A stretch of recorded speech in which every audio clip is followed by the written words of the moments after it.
guys, how's it going? Laura with Garden Answer. Today I want to talk to you about the annual plant of the year, which is Supertunia Bordeaux. And I am really excited that this is the plant of the year because it happens to be one of my favorites. I love to plant anything purple in my garden.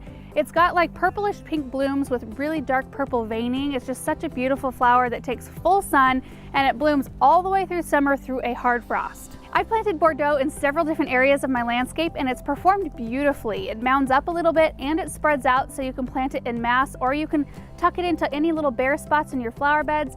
But my most favorite spot I've ever had it planted was alongside White Knight Alyssum. They complemented each other really well and the contrast was so striking. I've also planted it a lot in containers as both a standalone plant and in combination with others. I think it really goes well with blues and yellows like in this Bahama Beach recipe that I planted up a couple years ago. And it also looks great with shades of pink and deep purple, which is a combo I plan on planting a lot of this year. In fact, Supertunia Bordeaux is going to be a huge focal point in my garden this year. And because it's the annual plant of the year, you should be able to find it readily available at your garden center.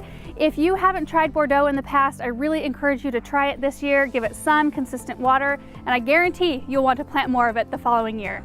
Thank you guys so much for watching this video, and we will see you in the next one. Bye.